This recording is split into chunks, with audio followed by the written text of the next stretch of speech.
For the longest time, it was thought that bureaucracy could not find its sort of entertainment factor, that it would remain in the shelves of history in a sort of dusty filing cabinet. Hello, my name is Rebecca Falstrom. I am the coach for the Olympic British women's team in Extreme Bureaucratic Calisthenics, or EBC. Not only has it become a new feature of the Olympics, but it's also become a new feature of the world, really. I was one of the people who recognised there was a need for this kind of sport and also an opportunity to make some big money out of this, to be honest. It is difficult being in the industry because you've got to drive a car, you've got to wear heels, you've got to box, you've got to fence, you have got to play table tennis, and you've got to do all these activities repeatedly for 62 days straight. We have our girls skydiving, deep sea diving, typewriting, reciting the alphabet back to front, authentication, capture. We have them processing capture.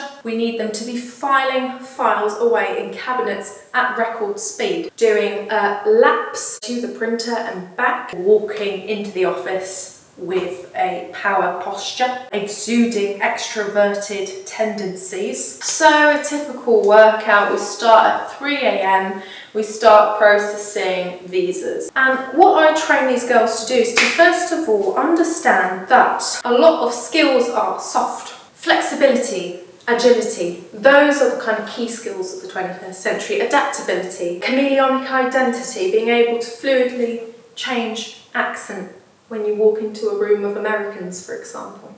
A lot of it is mental. And if you're not in the right mental place, you might as well give up. Right? You might as well pack your bags and go home. And I always tell my girls in the team, come with the right mindset, come with the grind set. Everybody needs to be operating at maximum authenticity while also managing the tightrope line of tact.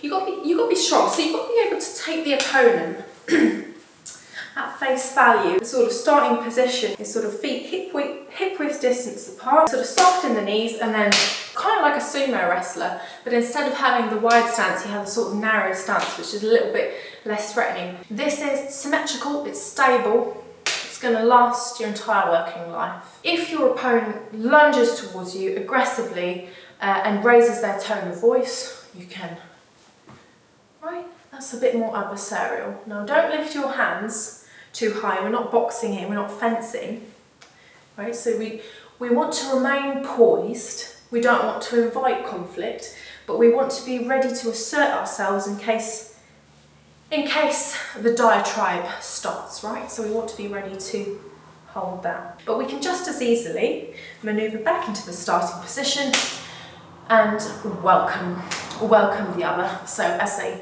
come into the office, we might adopt the stance of small talk. We go from here to, right, that was quite simple. So from here to here. But you have your hands out in a sort of gesture of service.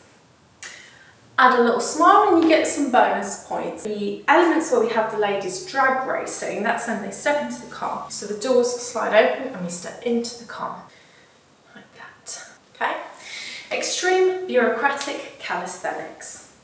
I started my career as a fencer, as an épée fencer. You know, as I got a little bit older and I sustained a knee injury and I couldn't continue competing, I took on coaching. So I became a fencing coach, and I was struck by how fascinating it was that sport is not isolated from culture, and sport is actually incredibly tied into a certain cultural context. So going back to 17th century France, for example, we would see that gentlemen of that time needed to have a certain proficiency in fencing in order to settle disputes of honour.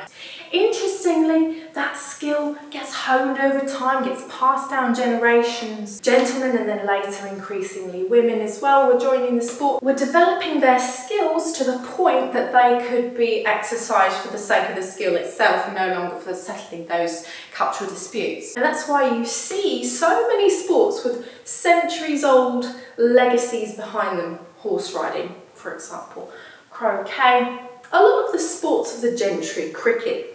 Now, what's interesting about that is there's nothing neutral about any sport. It always comes from a cultural context. But it got me thinking, why that cultural context? Why not the one we're living in right now? What if we sped up that process and looked around us at the 21st century and turned that into an Olympic sport? Writing emails, small talk over coffee at the office. Being able to type really fast is just a skill that is taken for granted in our time. Think about the countless sort of social, mathematical and purely motory skills that are needed in the workplace of today, in the workplaces of today. How could we turn that into entertainment? I mean, it's clear in the context of the Musketeers. I mean, they stabbed each other, so there's clear entertainment factor in that. Humans have always enjoyed seeing other humans die in dramatic ways. But is there still some entertainment factor to be found within the everyday? That's when I brought my board together and we sat down and we tried to figure this out. And we interviewed people from a wide range of different white-collar jobs. And we found that bureaucracy, the thing that runs our world today, oddly enough, is kind of invisible. It's in our fingertips, it's in the cadence of our voices, it's in everything we do. Navigating the offices of the 21st century is a minefield in its own way.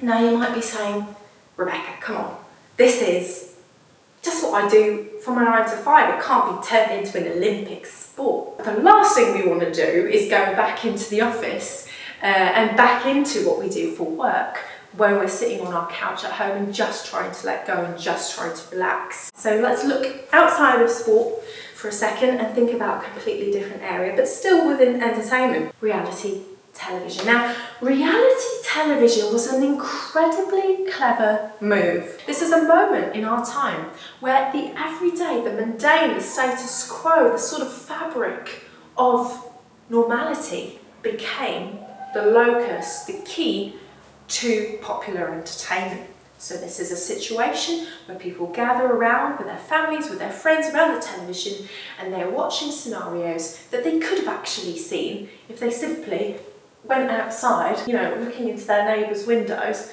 and there they would have seen essentially the same thing. And the nation as a whole would be glued to the television, generating a lot of revenue. Okay, there's something clever going on here. So you've essentially turned sociology or anthropology into a popular form of entertainment. And it's even difficult to convince anthropologists and sociologists to study their own context sometimes. I mean, the overarching tendency over the centuries has been to go out in order to study other cultures and peoples, instead of looking inward and what's already there. What I'm looking for as a businesswoman is low-hanging fruit in a completely new domain. And that's when I realised if we could do a similar move to reality television within sport, we could hit on something really big here. A lot of people really doubted this turn towards reality sport, I like to call it. Just because something has always been the modus operandum doesn't mean that it has to be forever. We would not include AI agents in the competitions. It would only be humans, because that's much more interesting to watch. Humans mechanising themselves instead of machines humanising themselves. A lot has already been done in the area of computers humanising themselves. There's a lot of science fiction films about that. But the better part of our history comprises human beings mechanising themselves, the opposite kind of story. And that's where I come in. What is it again? Extreme Bureaucratic Calisthenics, EBK.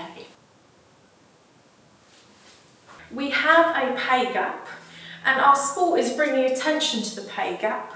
It's really ironic, but one of the most challenging things I face as a coach is the fact that because these women are so well trained for our cultural context today, even though the sport, I would say, is relatively well remunerated, these women just know how to ask for a pay rise, and they know their rights, and they give me a lot of headache in a way in terms of being able to finance them. Not only that, but because they're so well skilled up for this world, they often leave their jobs to find something more lucrative to do. You know, we have quite a high percentage of our athletes go on to become the Financial Times listed top 500 entrepreneurs of the year, women of the year, and so on. They become inspirational speakers, they become TED Talk speakers. I have my athletes leaving in droves because they've managed to